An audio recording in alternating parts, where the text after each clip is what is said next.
Hello everyone, welcome to EduTap.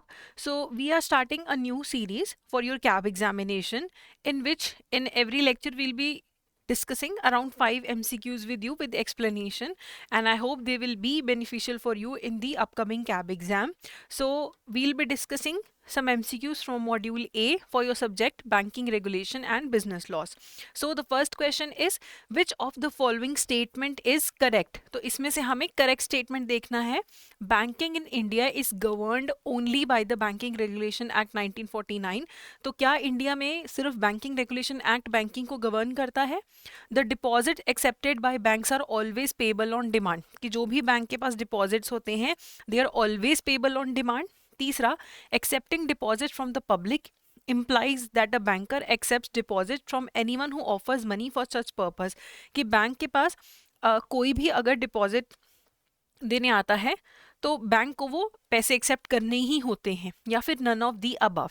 तो यहाँ पे आंसर होगा नन ऑफ दी अबव. ठीक है, सो आंसर इज डी. इसका एक्सप्लेनेशन देख लेते हैं. देखो, बैंकिंग इन इंडिया को रेगुलेट करने के लिए हमारे पास बैंकिंग रेगुलेशन एक्ट 1949 भी है और आरबीआई एक्ट 1934 भी है. तो it's just not one act. ठीक है, और जो एक बैंक होता है ना उसको रेगुलेट करने के लिए तो मल्टीपल स्टैट्यूट जिसके अंडर वो फॉर्म होता है वो भी उसे रेगुलेट करते हैं. एंड अब एक बैंक है, उसके necessarily there are two functions. One, that they have to accept deposits from the public and lending और इन्वेस्टमेंट ऑफ सच डिपॉजिट्स, के जो ये डिपॉजिट्स आए हैं इनका लेंडिंग होता है या इन्वेस्टमेंट होती है. And the deposits are either repayable on demand, या तो डिमांड पे रीपे करना है वो पैसा, और after a period of time. क्योंकि देखो, अगर मेरा सेविंग्स अकाउंट है, करंट अकाउंट है, then the amount is repayable on demand. But if there is a term deposit, then obviously the amount is locked in for certain period. तो वो फिर on payable on demand नहीं होता है, वहां पे आफ्टर अ सर्टेन पीरियड भी payable हो सकता है आपका amount. And accepting deposits from the public, जब हम बोलते हैं कि बैंक डिपॉजिट्स एक्सेप्ट करता है पब्लिक से, इसका मतलब ये नहीं है that anyone offering money to the bank has to be accepted by the bank, because a bank can refuse to accept money from an undesirable person. and जब भी एक अकाउंट ओपन होता है then the bank has to do proper identifications and proper KYC norms के साथ comply भी करना पड़ता है. That is why in the question all the statements were incorrect. Next is which of the following statement is or are correct? Only banks are allowed to accept deposit from the public. क्या सिर्फ banks deposit accept कर सकते हैं public से? In India it is necessary to have a licence from the RBI under the RBI act for commencing और carrying on the business of banking. तो कहते हैं आरबीआई से लाइसेंस लेना पड़ता है for conducting this banking business in India and under the RBI act. ये जो लाइसेंस है अंडर आरबीआई एक्ट मिलता है. तीसरा, नो फर्म इंडिविजुअल और group of individual is permitted to use the word bank, banking, banking company as a part of the name और for the purpose of business. किसी normal business के लिए वो bank, banking या banking company term use नहीं कर सकते हैं, या फिर सारी ही स्टेटमेंट्स करेक्ट हैं. So the correct one is C. अब हम देखते हैं the reasons, the explanation. Okay, so acceptance of deposits जो है सिर्फ पब्लिक से सिर्फ बैंक्स नहीं कर सकते हैं, इवन एनबीएफसीज भी कर सकते हैं. कंपनीज, फर्म्स, अनइनकॉर्पोरेटेड एसोसिएशंस और individuals can also accept deposits from the public. तो जो acceptance of deposits by NBFCs है it is regulated by RBI under the NBFC acceptance of public deposits direction 1998 और जो आरबीआई एक्ट के अंदर regulations हैं.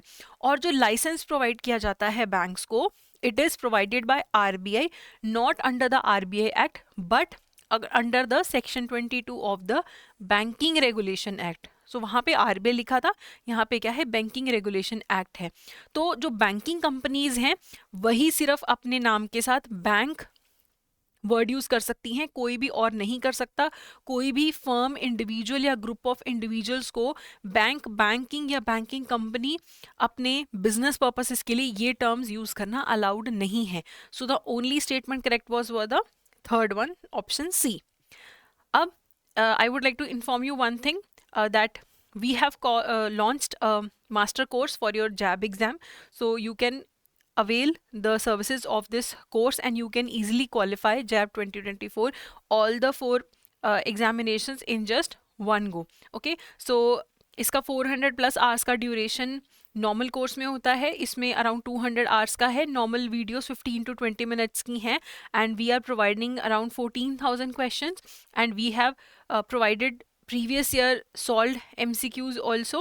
So go ahead and check out the link in the description regarding the course and अभी हमारा 75% of भी चल रहा है, so don't wait for the last minute preparation.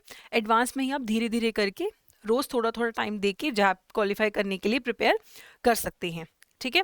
So let's come to the your CAIIB exam. So the third question is, which of the following statement is incorrect? Most private banks are companies constituted under the Companies Act. कि जो private banks हैं they are constituted under the Companies Act. Banks in India can be cooperative societies registered under the central or state enactment.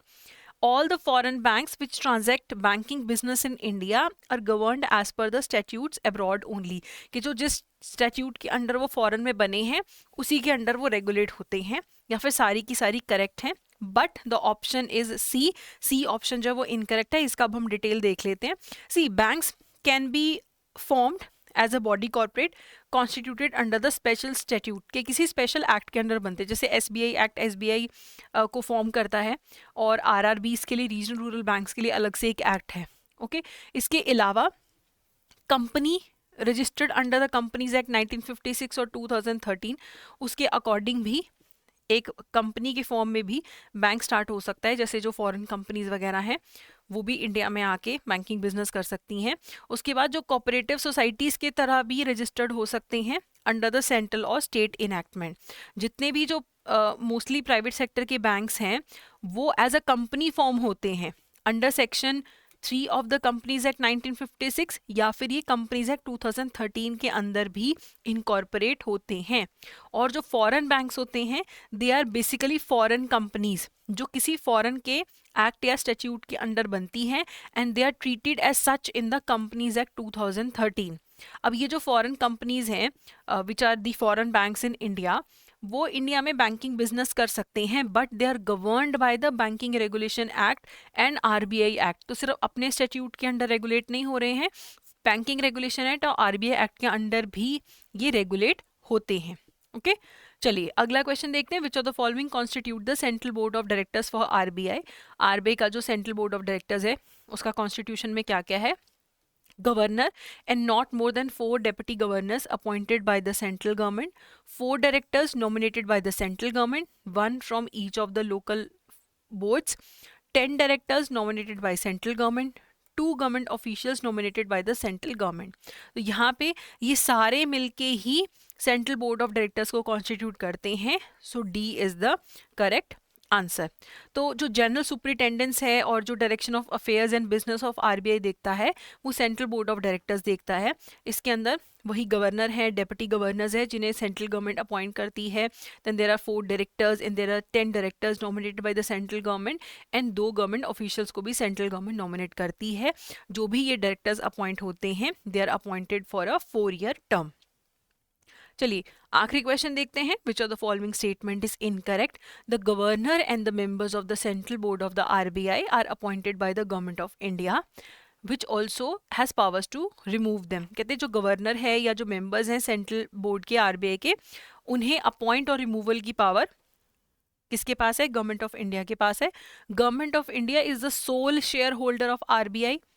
उसके बाद government of India has been conferred with the power to give directions to RBI and such power has never been used. Government of India के पास कहते हैं powers है RBI को directions देने की, बट RBI को ये डायरेक्शंस देने वाली पावर गवर्नमेंट ने कभी भी यूज़ नहीं की है, या फिर नन ऑफ दी अबव के कोई इनकरेक्ट नहीं है. तो इनकरेक्ट हमारे पास ऑप्शन C, वो पावर सरकार ने यूज़ की है. ठीक है, तो RBI प्राइमरी रेगुलेटर है बैंक का, लेकिन सेंट्रल गवर्नमेंट के पास भी एक्सटेंसिव पावर्स हैं RBI एक्ट के अंदर और बैंकिंग रेगुलेशन एक्ट के अंदर, जिससे वो नॉर्मली बैंक्स को रेगुलेट करते हैं डायरेक्टली या फिर इनडायरेक्टली. अब गवर्नर है जो सेंट्रल बोर्ड है RBI का, इन्हें गवर्नमेंट अपॉइंट करती है, रिमूव करती है, एंड गवर्नमेंट ऑफ इंडिया ही सोल शेयर होल्डर है RBI का. तो इनमें तो कोई प्रॉब्लम नहीं है. उसके बाद RBI एक्ट के अंदर गवर्नमेंट ऑफ इंडिया के पास पावर्स हैं, वो RBI को डायरेक्शंस दे सकते हैं which they think are important in public interest and with the consultation of governor of RBI directions दी जा सकती हैं. ये पावर्स रेयरली यूज होती हैं. And first time it was reported that the first and the only time powers were used under this section 7(1) of the RBI Act was utilized by the government of India in October 2018. 2018 में ये power use की गई थी, जहाँ पे separate letters भेजे गए थे आरबीआई गवर्नर को डायरेक्शंस देते हुए मल्टीपल चीज़ों पे. लिक्विडिटी फॉर एनबीएफसीज पे भी डायरेक्शंस दी गई, वीक बैंक्स की रिक्वायरमेंट पे भी डायरेक्शंस दी गई, और एसएमईज को लेंडिंग के लिए भी बैंक्स को डायरेक्शंस दी गई थी, आरबीआई को डायरेक्शंस दी गई थी. ठीक है, तो गवर्नमेंट के पास पावर है and it has been used one and only time. So ये था हमारा आज का लेक्चर. आपके पास कोई भी सजेशन है, कोई भी आपको हेल्प चाहिए, you can contact us on this number and you can also send us an email on hello@edutab.co.in. And आप हमारे कोर्सेज देखने के लिए www.edutab.co.in पे भी लॉग इन कर सकते हैं. So that's it for today. Thank you so much.